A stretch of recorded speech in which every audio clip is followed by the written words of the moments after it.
இன்றைக்கி கொஞ்சம் பட்டி டிங்கரிங் வேலை பார்ப்போமா. சைடில் இருக்க லேஸ், இந்த ஸ்டார்ஸ், இந்த பூவெல்லாம் பழசாயிருச்சு.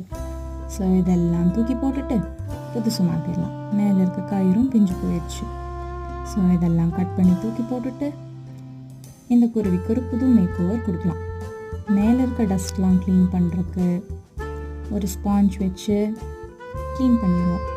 உள்ளே இருக்க டஸ்ட்லாம் க்ளீன் பண்ணுறதுக்கு ஒரு காட்டன் பட்ஸ் எடுத்துகிட்டு அதில் தண்ணியில் டிப் பண்ணிவிட்டு அதையும் க்ளீன் பண்ணிடுவோம். எல்லாம் க்ளீன் பண்ணதுக்கப்புறம் வியூ பார்க்குறதுக்கு இப்படி தான் இருக்குது. இதில் புதுசாக கம் போட்டு சைடில் ஒரு லேஸ் ஓட்ட வச்சிடலாம்.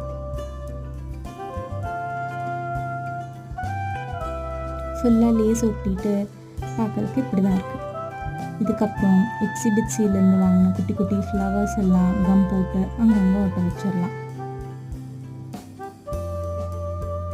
ஃபைனல் வியூ பார்க்குறதுக்கு இப்படி தான் இருக்குது. மேலே ஒரு கோல்டன் பெயிண்ட் டச் பண்ணிவிட்டு அங்கங்கே ஸ்டோன்ஸ் ஒட்டி ஃபைனல் வியூ ரொம்ப அழகாக மாறிடுச்சு. இது பிடிச்சிருந்தா கண்டிப்பாக சப்ஸ்கிரைப் பண்ணுங்கள், லைக் பண்ணுங்கள். Bye bye.